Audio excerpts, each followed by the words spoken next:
नमस्कार बच्चों। परीक्षावाणी अध्याय 5 का भाग 2 आज के वीडियो में मैं आपके लिए लेकर आ रही हूँ।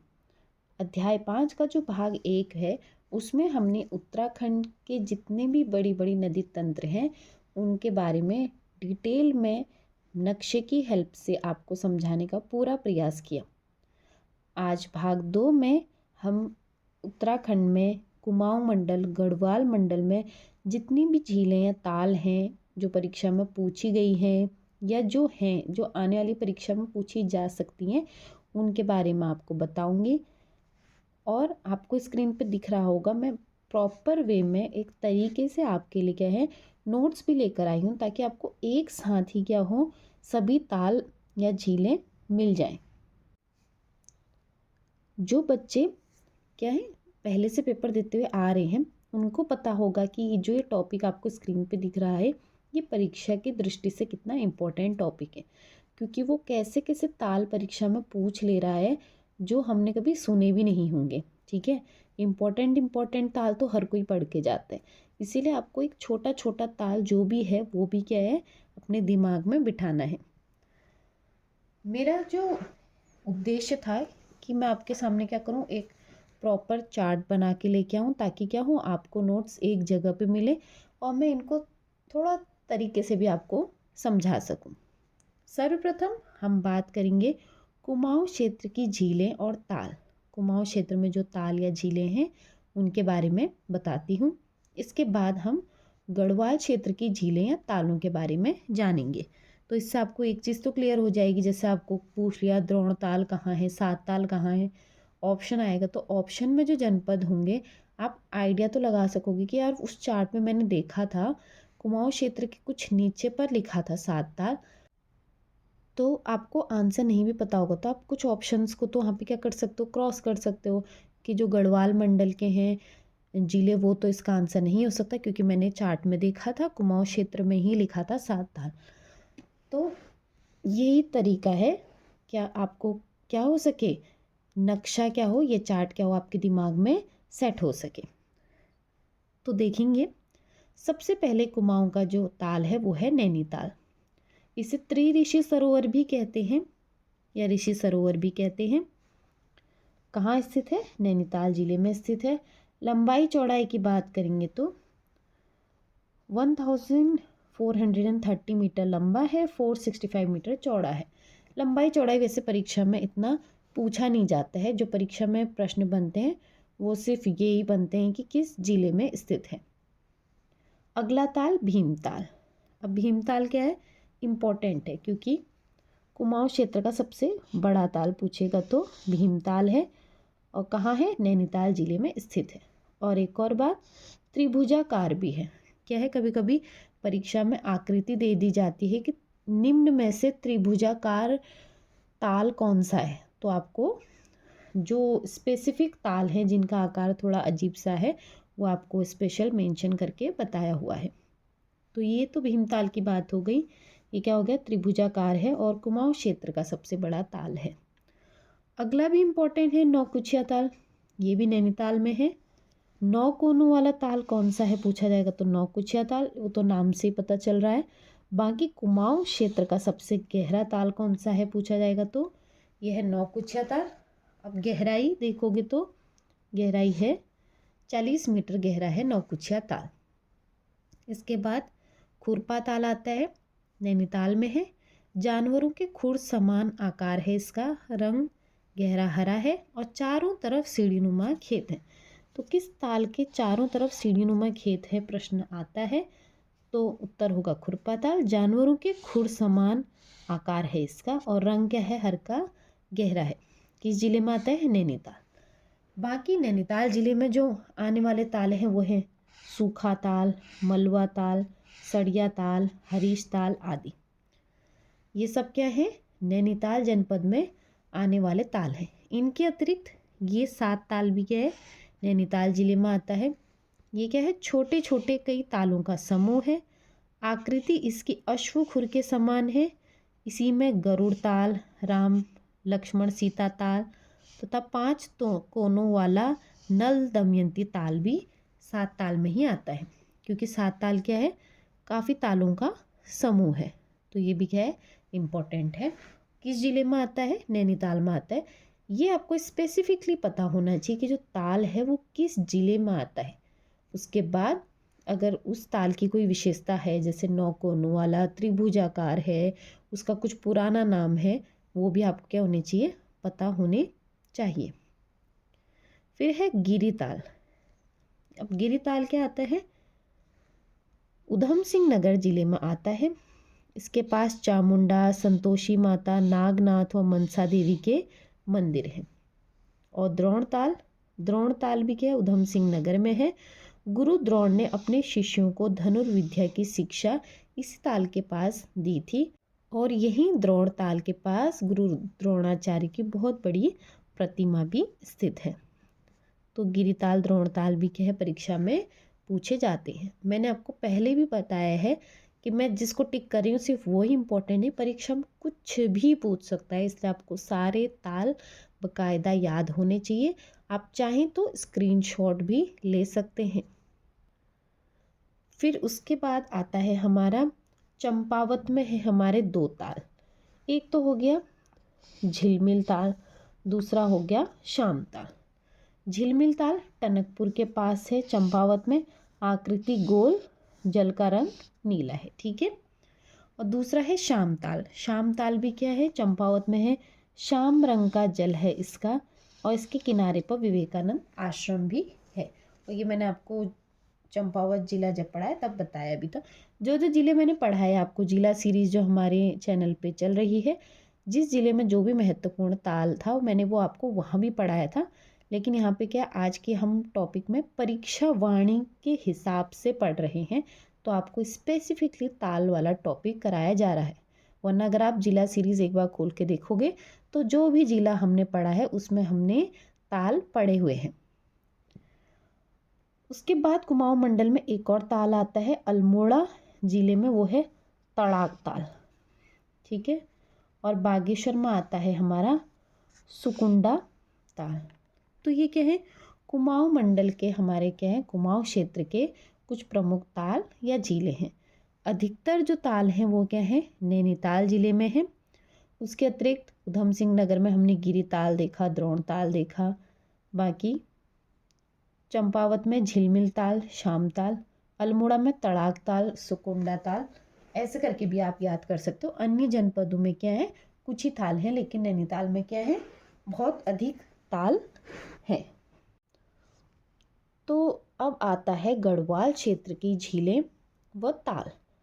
कुमाऊं क्षेत्र की तुलना में गढ़वाल क्षेत्र में अधिक ताल हमको देखने को मिलते हैं, क्योंकि क्या यहाँ पे बहुत बड़ी बड़ी पहाड़ियाँ हैं और जो जल के स्रोत हैं वो काफ़ी ज़्यादा हैं। तो सर्वप्रथम आता है सहस्त्र ताल। ये काफ़ी इम्पोर्टेंट है। अब इम्पोर्टेंट क्यों है, आपको पहले भी पढ़ाया है। सहस्त्र ताल जो कि थाथी टिहरी गढ़वाल के पास है, ये गढ़वाल क्षेत्र का सबसे बड़ी और गहरी ताल है सहस्त्र ताल। और इस ताल को द लेक ऑफ गॉड भी कहा जाता है। अब परीक्षा में प्रश्न बनता है द लेक ऑफ गॉड किस ताल को कहा जाता है, तो आपको पता होना चाहिए सहस्त्र ताल को कहा जाता है। लेक ऑफ गॉड क्यों कहा जाता है, क्योंकि ये बड़ी बड़ी पहाड़ियों से क्या हुआ है, घिरी हुई है। मतलब प्रकृति ने इस ताल को क्या कर रखा है, इसकी सुंदरता को बचा रखा है। ऐसा लगता है कि प्रकृति की गोद में है ये ताल, इसीलिए इसको द लेक ऑफ गॉड कहा जाता है। अगला है हमारा यमताल।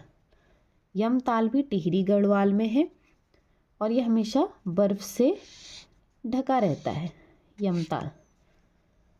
फिर अगला आ गया महासर ताल। अब कौन सा ताल बर्फ से ढका रहता है सदैव, यमताल हो गया।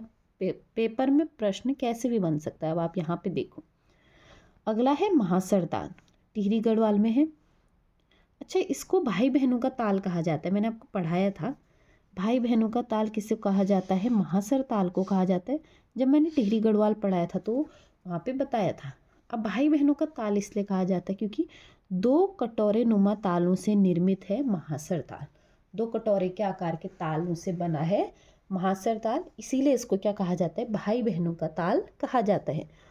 और ये परीक्षा में एक बार प्रश्न बना भी है कि निम्न में से भाई बहनों का ताल कौन सा है, और बच्चे सब टिहरी गढ़वाल रटकेगे कि महासर ताल टिहरी में है और भाई बहनों का ताल किसी को आया ही नहीं। किसी को कहने का अर्थ है जिन्होंने डिटेल में पढ़ा होगा उन्होंने किया होगा, लेकिन मेरे कांटेक्ट में जितने बच्चे हैं उनको क्या था, ये चीज़ पता नहीं थी। वो क्या करके आए थे मेरे दोस्त, इसका उत्तर गलत करके आए थे। तो प्रश्न कैसे भी बन सकता है। अगला है बासुकी ताल। टिहरी गढ़वाल सीमा पर केदारनाथ के पश्चिमी टिहरी व रुद्रप्रयाग जिलों में है ये। अब इसकी खासियत क्या है, लाल पानी है। इस ताल का पानी लाल है। तो किस ताल का पानी लाल है पूछा जाता है तो बासुकी ताल का है। और नीले रंग के कमलों के लिए प्रसिद्ध है बासुकी ताल। किस जिले में है, टिहरी गढ़वाल में। बासुकी ताल से क्या प्रश्न बन सकता है, पहले तो ये कहाँ पर है, टिहरी गढ़वाल और रुद्रप्रयाग जिलों में सीमा पे पड़ता है। दूसरा, किस ताल का पानी लाल है, बासुकी ताल। नीले रंग के कमल के लिए कौन सा ताल प्रसिद्ध है, बासुकी ताल। अगला हमारा है मंसूर ताल। मंसूर ताल टिहरी गढ़वाल खत्रिंग ग्लेशियर के ठीक सामने है मंसूर ताल। तो मंसूर ताल कहाँ है पूछा जाता है तो ये है टिहरी गढ़वाल में। फिर अगला आया अप्सरा ताल या अचरिया ताल। ये क्या है, बूढ़ा केदार के पास है, टिहरी गढ़वाल जिले में स्थित है। ऐसी मान्यता है कि यहाँ अप्सराएं इस ताल में आकर स्वयं स्नान करती थी, इसीलिए इस ताल का नाम अप्सरा ताल पड़ा या अचरिया ताल पड़ा। किस जिले में आता है, टिहरी गढ़वाल में आता है। उसके बाद जो टिहरी गढ़वाल का एक लास्ट ताल है वो है भिलंग ताल। कभी पूछ ले भिलंग ताल किस जिले में है तो टिहरी गढ़वाल में। अब हम पढ़ेंगे चमोली जिले में कौन कौन से ताल स्थित हैं। तो सर्वप्रथम आते हैं रूपकुंड या रहस्य ताल। अगर रूपकुंड या रहस्य ताल दोनों एक ही बात है, ठीक है। ये चमोली जिले में आता है। ऐसा कहा जाता है कि शिव पार्वती ने कैलाश जाते हुए यहाँ पे क्या किया था, यहाँ का दौरा किया था और माँ पार्वती ने अपने सौंदर्य का आधा भाग यहीं छोड़ दिया था। तो उन्होंने अपना जो सौंदर्य है वो आधा यहाँ पे क्या करा था, यहीं पर छोड़ दिया था। इसीलिए इस कुंड को क्या कहा जाता है, रूप कुंड कहा जाता है। और एक और हिस्टोरिकल फैक्ट जो आपको याद रखना है, एक तो रूप कुंड क्यों कहा जाता है, क्योंकि माँ पार्वती ने यहाँ स्नान किया और अपना आधा सौंदर्य यहाँ छोड़ दिया, इसलिए इसको रूप कुंड कहा गया।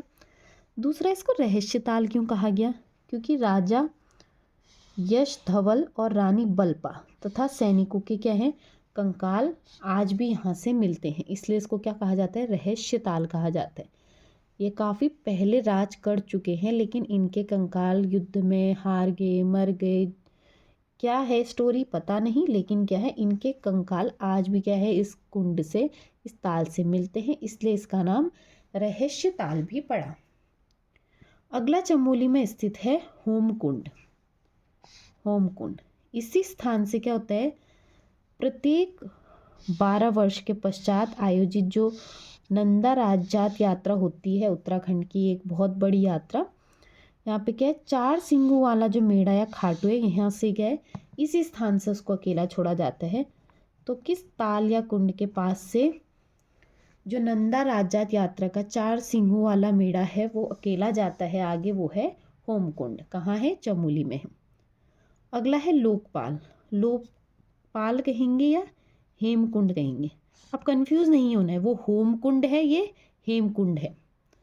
चमोली सिखों के 10वें गुरु गुरु गोविंद सिंह ने यहाँ पे तपस्या की थी और यहीं पर है प्रसिद्ध हेमकुंड साहिब गुरुद्वारा, ठीक है।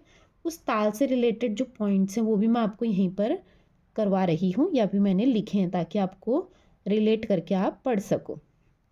होमकुंड और हेमकुंड 2 अलग अलग ताल हैं तो इनको मिक्स नहीं करना है, नाम थोड़ा थोड़ा सेम है लेकिन कंफ्यूज नहीं होंगे। अगला है संतोपंत ताल, चमोली जिले में है। ताल के 3 कोण में है जहाँ ब्रह्मा विष्णु व महेश ने तपस्या की थी, ऐसा माना जाता है। तो किस ताल के 3 कोने हैं, ब्रह्मा विष्णु महेश। किस ताल के 3 कोने हैं, संतोपंत ताल। और 3 कोनों में ऐसी मान्यता है कि स्वयं ब्रह्मा विष्णु महेश जी ने तपस्या की थी। अब इम्पोर्टेंट पॉइंट क्या है, अलकनंदा नदी यहीं से निकलती है, ठीक है। ये हो गया हमारा इम्पोर्टेंट पॉइंट। अगला हमारा आता है ताल विरही ताल। विरही ताल चमोली जिले में स्थित है और गौना झील भी इसको कहते हैं। फिर अगला है बेनी ताल। बेनी ताल भी चमोली जिले में है, आदि बद्री के पास है और इस बेनी ताल के निकट क्या है, नंदा देवी मंदिर स्थित है। अगला जो चमोली जनपद में बद्रीनाथ के पास स्थित ताल है वो है विष्णु ताल। विष्णु ताल कहाँ है, चमोली जिले में स्थित है। फिर उसके बाद आता है लिंगा ताल या आछरी ताल। अब लिंगा ताल अलग है, आछरी ताल अलग है। लिंगा ताल व आछरी ताल, तो लिंगा ताल और आछरी ताल दोनों फूलों की घाटी के मध्य हैं। द्वीप जैसा फूलों की घाटी के बीच में एक जगह पे ताल लिंगा ताल है, एक जगह पे आछरी ताल है। तो कभी पेपर में प्रश्न बने कि फूलों की घाटी के बीच कौन सा ताल है, अगर ऑप्शन में लिंगा ताल आता है तो वो भी टिक कर दोगे, आछरी ताल आता है वो भी टिक करोगे। दो ऑप्शन आते हैं और तीसरा आपको देते हैं कि पहला दूसरा दोनों, तो आपको दोनों टिक करने हैं। यहाँ पे ये पॉइंट उम्मीद करती हूँ आपका क्लियर हुआ होगा। और ये क्या है, इम्पॉर्टेंट पॉइंट है, यहाँ से प्रश्न बन सकता है। बाकी जो अन्य चमोली जिले में ताल हैं वो हैं सुख ताल, झल ताल, काक भुषुंडी ताल, गुडियार ताल, मातृका, नरसिंह, मणिभद्रा तथा सिद्ध ताल। ये भी क्या है, चमोली जिले के क्या हैं, कुछ अन्य छोटे मोटे ताल हैं। अब बात करेंगे उत्तरकाशी जिले में स्थित तालों के बारे में। पहला आता है नचिकेता ताल। ये क्या है, दूध गंगा हिमनद के पास है और उत्तरकाशी जिले में स्थित है। फिर अगला आता है हमारा डोडी ताल।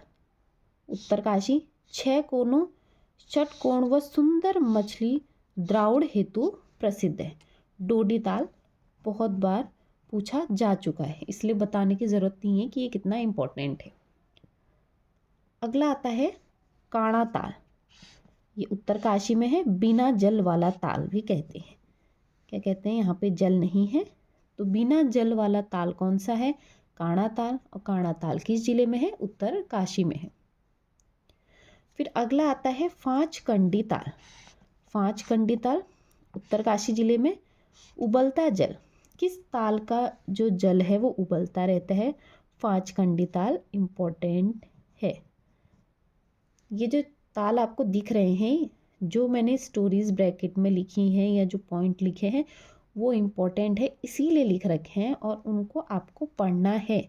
अगर आपको पेपर क्रैक करना है तो थोड़ी मेहनत आपको करनी पड़ेगी।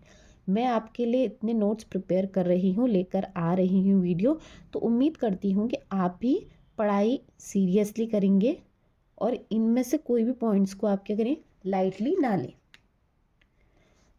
इनके अतिरिक्त जो उत्तरकाशी में अन्य ताल हैं वो हैं केदार ताल, भराड़सर ताल, रोहिसाड़ा ताल, खीड़ा ताल, लामा ताल, देवसाड़ी ताल।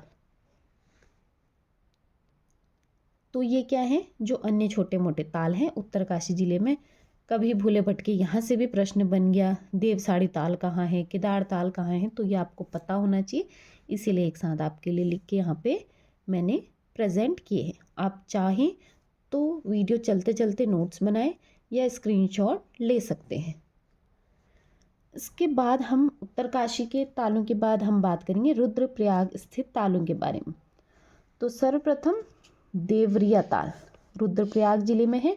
ऊखीमठ से 3 किलोमीटर चढ़ाई पर तुंगनाथ के समीप, कहीं पर आता है ऊखीमठ के ऊपर है, तो ऊखीमठ से ही ऊपर 3 किलोमीटर की चढ़ाई पर तुंगनाथ के पास है देवरिया ताल।